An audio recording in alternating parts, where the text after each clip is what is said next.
दोस्तों, 7 अक्टूबर 2024 सोमवार को श्राद्ध पक्ष की षष्ठी तिथि पड़ रही है, जो अत्यंत विशेष है। यह वही षष्ठी तिथि है जो पितृपक्ष के महीने में सोमवार को आ रही है, जिससे इस दिन का महत्व और भी अधिक बढ़ जाता है। दोस्तों, इस दिन पंडित जी द्वारा बताया गया एक उपाय, जिसमें एक लाल फूल, एक सफेद फूल और एक लोटा जल का उपयोग होता है, आपको अवश्य करना चाहिए। यह एक ऐसा उपाय है जो हर दिन नहीं किया जाता, बल्कि पितृपक्ष के महीने में आने वाली षष्ठी तिथि पर ही किया जाता है। अगर आपने अभी तक यह उपाय नहीं किया है या किसी कारणवश नहीं कर पाए हैं, तो इस सोमवार को इस उपाय को करने से न चूकें। देखिए, यह दिन इतना खास और महत्वपूर्ण होता है कि कभी-कभी बड़े-बड़े पाठ और अनुष्ठानों से जो मनोकामनाएं पूर्ण नहीं हो पाती, वे इस छोटे से उपाय से ही पूरी हो जाती हैं। बहुत से लोगों ने इस उपाय को किया है और उन्हें इसका फल भी मिला है।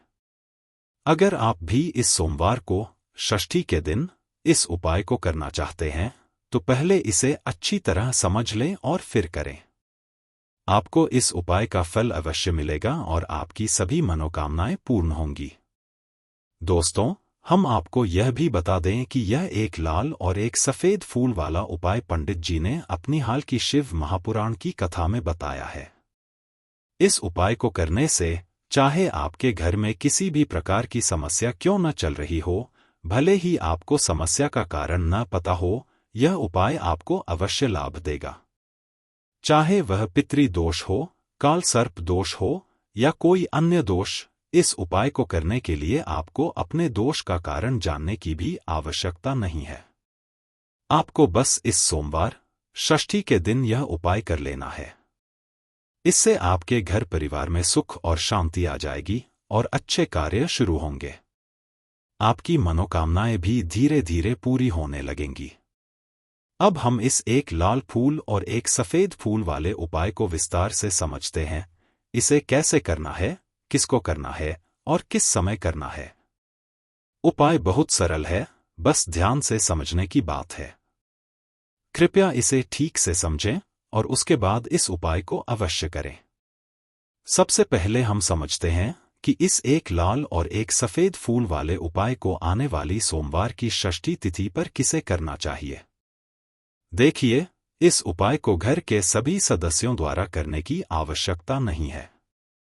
घर का एक मुख्य बड़ा सदस्य ही इस उपाय को करेगा और उससे पूरे परिवार को इसका फल प्राप्त होगा।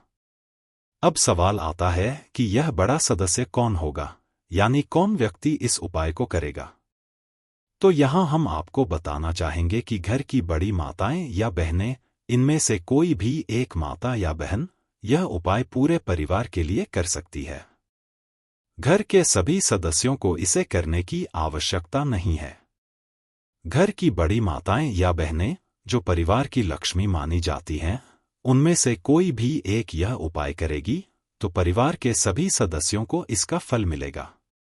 अगर किसी कारणवश माताएं या बहनें इस उपाय को करने में सक्षम नहीं हैं या घर में उपस्थित नहीं हैं, तो घर का कोई अन्य बड़ा सदस्य भी यह उपाय कर सकता है।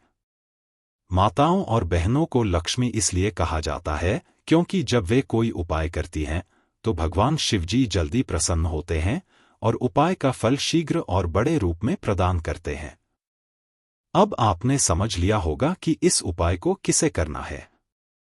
अब हम समझते हैं कि इस उपाय को किस समय करना चाहिए।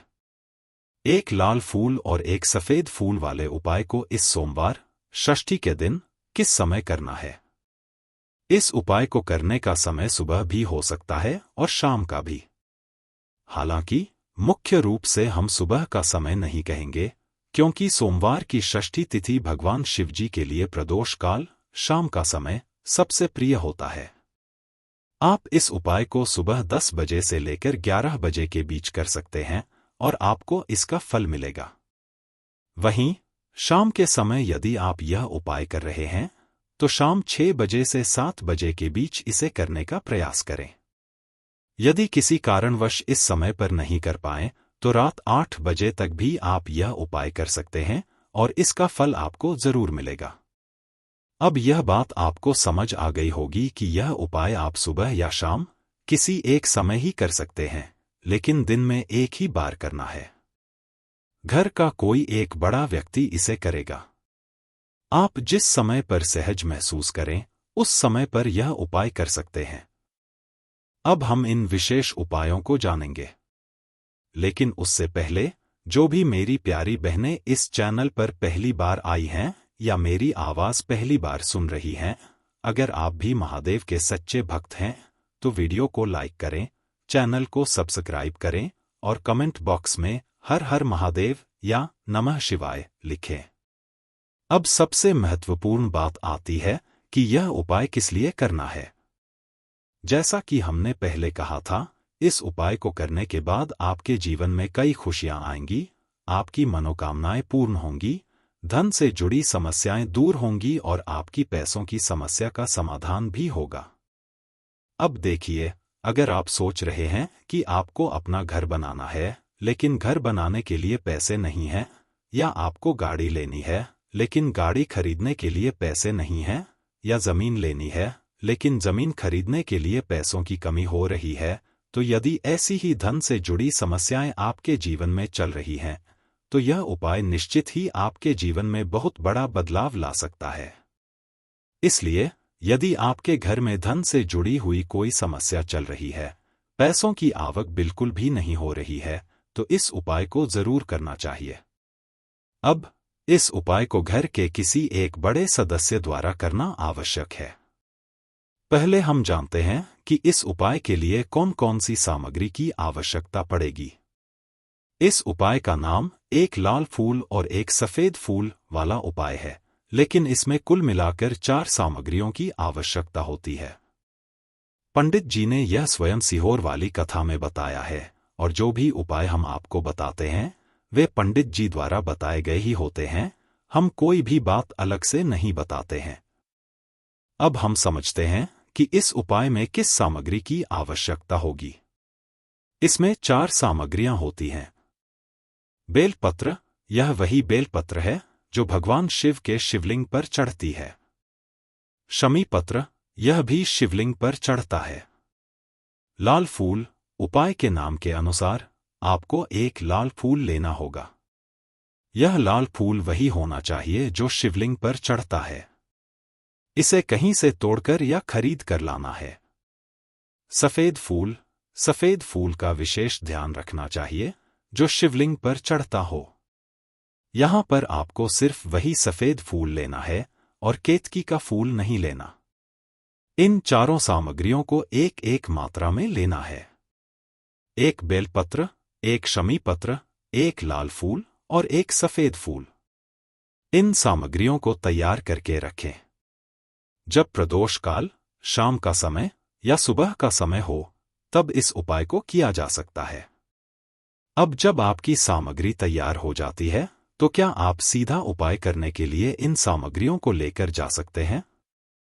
नहीं। यहां एक बात का ध्यान रखना जरूरी है। हम भगवान शिवजी को प्रसन्न करने के लिए यह उपाय कर रहे हैं, अपनी मनोकामनाएं पूर्ण करवाने के लिए जा रहे हैं, लेकिन ऐसा नहीं दिखाना चाहिए कि हम केवल अपने लाभ के लिए भगवान शिवजी के पास आए हैं। इसलिए इस उपाय को करते समय भगवान शिवजी की पूजा अर्चना के लिए कुछ सामग्री भी जरूर लेकर जाएं। यदि आप सुबह के समय इस उपाय को कर रहे हैं, तो 1 लोटा जल अवश्य लेकर जाएं। जो लोग प्रतिदिन शिव मंदिर जाते हैं और पूजा अर्चना करते हैं, वे अपने पूजन की सामग्री जैसे फूल, बेलपत्र आदि साथ लेकर जाएंगे। लेकिन अगर आप केवल उपाय करने के लिए जा रहे हैं, तो कम से कम 1 लोटा जल अवश्य लेकर जाएं। यह उपाय भगवान शिवजी की अर्चना के बाद ही किया जाना चाहिए। यदि आप शाम के समय प्रदोष काल में यह उपाय कर रहे हैं, तो भी इसी विधि का पालन करें। तो दोस्तों, आपको मात्र 1 घी का दीपक तैयार करना है। यह बात हम हमेशा कहते हैं कि शाम के समय, खासकर प्रदोष काल में, दीपक का विशेष महत्व होता है। जो भी व्यक्ति इस समय भगवान शिवजी के मंदिर में दीपक जलाता है, उसके जीवन से सभी दुख और परेशानियां दूर हो जाती हैं। इसलिए इस दिन दीपक जलाने का विशेष ध्यान रखें, खासकर यदि आप इसे शाम के समय प्रदोष काल में कर रहे हैं। अब इस दीपक को किस प्रकार तैयार करना है, यह जानते हैं। यह दीपक आपको आटे से बनाना है। आटा गूंथते समय उसमें कोई अन्य सामग्री न डालें, मात्र सादा आटा लेकर दीपक बना लें। दीपक मीडियम साइज का होना चाहिए, ना बहुत छोटा और ना ही बहुत बड़ा। जब दीपक तैयार हो जाए तो उसमें एक गोल बत्ती रखें। ध्यान दें, गोल बत्ती भी दो प्रकार की होती है, एक बाजार की और एक घर में बनाई हुई। आप कोशिश करें कि घर में रखी हुई रुई से ही बत्ती बनाएं, क्योंकि जब हम अपने हाथों से परिश्रम करके कोई उपाय तैयार करते हैं तो उसका फल अधिक अच्छा मिलता है और भगवान शिवजी जल्दी प्रसन्न होते हैं। दीपक के अंदर आपको शुद्ध देसी गाय का घी डालना है। इस बात का विशेष ध्यान रखें कि भगवान शिवजी का यह प्रिय दिन और प्रिय समय है, इसलिए शुद्ध देसी गाय का घी ही इस्तेमाल करें। ना बाजार का मिलावटी घी और ना ही भैंस का घी डालें।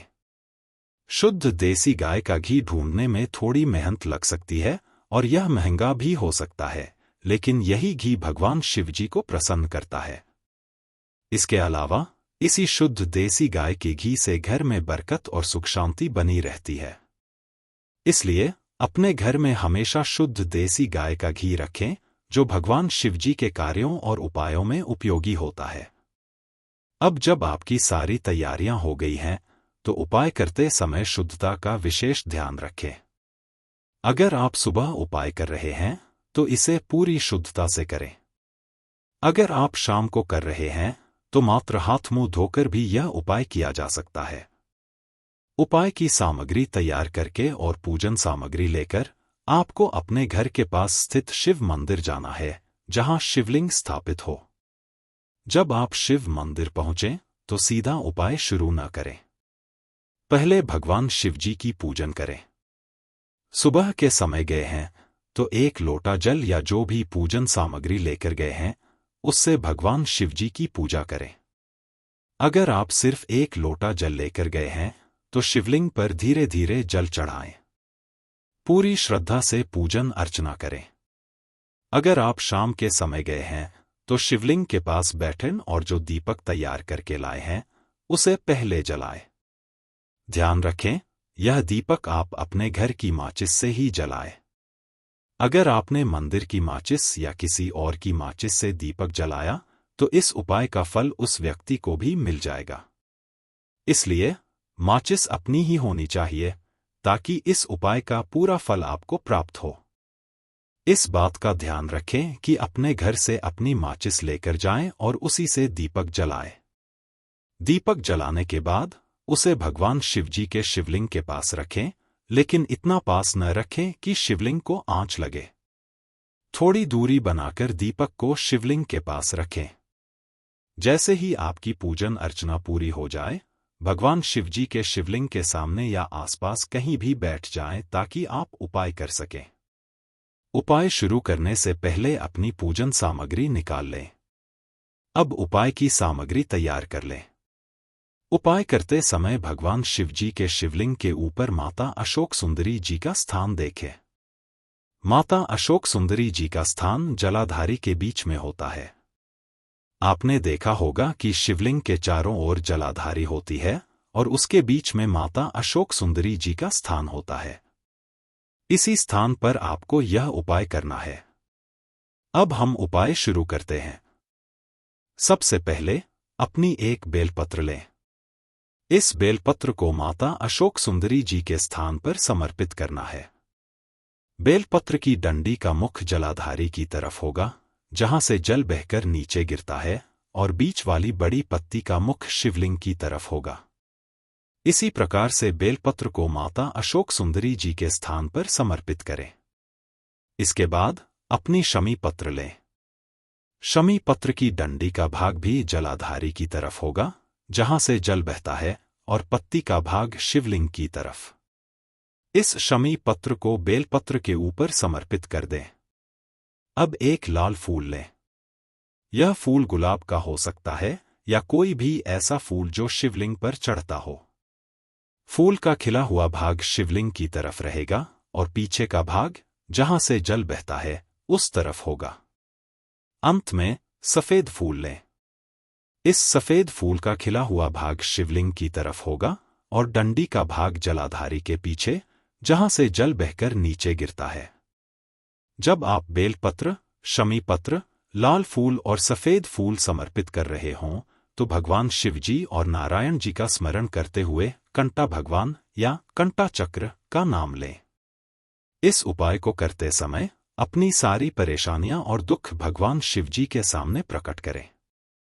हाथ जोड़कर, आंखें बंद करके अपनी सभी परेशानियां और समस्याएं शिवजी से कहें और श्री शिव नमस्तुभ्यं का जाप करें। शिवजी की कृपा से इतनी बरकत होगी कि संभाल नहीं पाएंगे।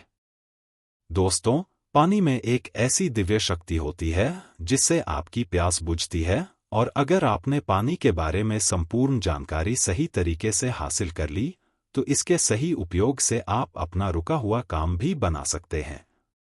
अगर आपका शत्रु आपके पीछे पड़ा हुआ है, आपका रुका हुआ काम नहीं हो रहा है, घर में पैसे आने का मार्ग बंद हो गया है, या गरीबी और दरिद्रता आपका पीछा नहीं छोड़ रही है, तो इस वीडियो में बताए गए तरीकों से पानी का सही रूप से इस्तेमाल करना सीखकर आप अपनी समस्याओं का समाधान कर सकते हैं। खासकर जो आखिरी उपाय है, वह सबसे शक्तिशाली है। इससे आपके सारे काम बन जाएंगे, गरीबी और दरिद्रता आपसे दूर चली जाएगी और आपके घर में धन के आगमन के रास्ते खुल जाएंगे। आपको माता लक्ष्मी का आशीर्वाद मिलेगा और भगवान भोलेनाथ की कृपा से आप अपने जीवन में बड़ी कामयाबी हासिल करेंगे। दोस्तों, एक और बात जानना बहुत जरूरी है कि इंसान के शरीर में 70% पानी होता है और बहुत से लोग दूर दूर तक सफर करके मंदिरों से शुद्ध पानी लाते हैं ताकि उनके घर की नकारात्मक शक्तियां दूर हो जाएं। परंतु अगर आपने अपने घर में आने वाले साधारण पानी का सही तरीके से उपयोग करना सीख लिया, जिसके बारे में हम इस वीडियो में बता रहे हैं, तो आप अपने बिगड़े हुए काम और घर की नकारात्मकता का निवारण कर सकते हैं।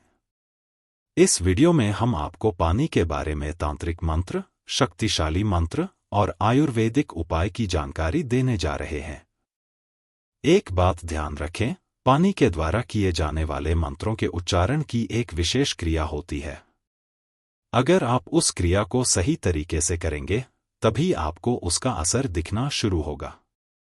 अगर आपने इस वीडियो की एक भी बात गंभीरता से नहीं ली, तो आपको यह नहीं समझ आएगा कि कैसे आप पानी का सही उपयोग करके अपने रुके हुए काम बना सकते हैं।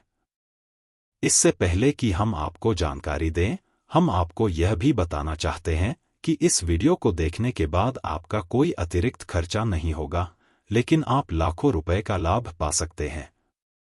हो सकता है कि इस वीडियो को देखने में आपके सिर्फ 5 मिनट लगें, लेकिन विश्वास कीजिए, इस वीडियो के बाद आपको माता लक्ष्मी का आशीर्वाद मिलेगा, भगवान भोलेनाथ का हाथ आपके सिर पर रहेगा और गरीबी और दरिद्रता आपके जीवन से दूर हो जाएगी।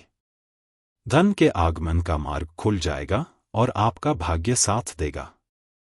सुख समृद्धि आपके घर जरूर आएगी। दोस्तों, पानी एक ऐसी चीज है जिसके लिए इंसान कुछ भी कर सकता है। दोस्तों, अगर किसी व्यक्ति को एक दिन भी पानी न मिले और उसके बदले में उससे कुछ भी मांगा जाए, तो वह एक गिलास पानी के लिए सब कुछ निछावर कर देगा। एक मनुष्य खाने के विकल्प में पत्ते खाकर या फल खाकर जी सकता है, परंतु पानी के विकल्प में वह कुछ भी नहीं चुन सकता। उसे पानी चाहिए ही, वरना वह जीवित नहीं रह पाएगा। इस अद्भुत तथ्य को विज्ञान ने भी स्वीकार किया है। अगर हम इसे विज्ञान की भाषा में समझें, तो पानी न सिर्फ आपकी प्यास बुझाता है, बल्कि यह आपकी भावनाओं और विचारों को भी समझता है। पुराने समय में एक कहावत हुआ करती थी कि हम उसके घर का पानी नहीं पिएंगे, क्योंकि माना जाता था कि अगर आप बुरे लोगों के घर का पानी पीते हैं, तो उनकी नकारात्मक शक्तियां आप पर हावी हो सकती हैं। इसलिए पुराने समय के लोग ऐसे लोगों के घर का पानी पीने से बचते थे, ताकि उनके साथ कुछ बुरा न हो। आज भी बहुत से लोग इस मान्यता का पालन करते हैं। अगर आपका कोई शत्रु है जो आपके पीछे पड़ा हुआ है, तो उसकी सोच को आप पानी के माध्यम से बदल सकते हैं। अगर आपने पानी के तंत्र मंत्र की क्रिया को सही तरीके से समझ लिया तो आप अपने शत्रु का विनाश कर सकते हैं। एक बात जान ले कि शत्रु कोई ऐसे ही नहीं बनता, इसके पीछे कई कारण होते हैं। कभी कोई व्यक्ति आपकी तरक्की से जलता है, कभी कोई आपके सुख या धन को हड़पना चाहता है। शत्रु होने के कारण आपका जीवन कई परेशानियों से भर जाता है। जब भी आप अपने शत्रु के बारे में सोचते हैं तो आपका मन विचलित हो जाता है।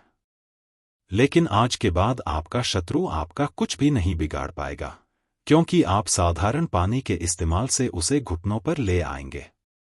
इस वीडियो में हम आपको इसकी पूरी जानकारी देने जा रहे हैं। स्वाधिष्ठान चक्र पर ध्यान केंद्रित करते हुए अगर आप पानी के सामने एक विशेष क्रिया करते हैं तो आपका शत्रु घुटनों पर आ जाएगा। स्वाधिष्ठान चक्र का इस्तेमाल करना बहुत आसान है और इसका कोई अन्य विकल्प नहीं है। इस सरल क्रिया से आप अपने शत्रु के जीवन को बर्बाद कर सकते हैं, इसलिए बहुत ध्यानपूर्वक सुनें। दोस्तों, आपका शत्रु सदैव यही चाहता है कि आप बर्बाद हो जाएं, आपके जीवन से सुख और समृद्धि खत्म हो जाए और वह आपको नुकसान पहुंचाने के बारे में दिन रात सोचता रहता है। लेकिन स्वाधिष्ठान चक्र का सही उपयोग करके आप अपने शत्रु को बर्बाद कर सकते हैं। हमारा कहने का सीधा सीधा मतलब यह है कि स्वाधिष्ठान चक्र उन सच्चे लोगों के लिए बना है जो किसी का बुरा नहीं चाहते। परंतु अगर कोई व्यक्ति उन सच्चे लोगों को नुकसान पहुंचाने का प्रयास करता है तो स्वाधिष्ठान चक्र उसी व्यक्ति को बर्बाद करता है जिसकी सोच नकारात्मक है। इस चक्र का सही तरीके से कैसे इस्तेमाल करना है, यही जानकारी हम आपको इस वीडियो में देंगे। चलिए अब हम आपको ध्यानपूर्वक समझाते हैं। कृपया जो हम बताने जा रहे हैं उसे ध्यान से सुनें।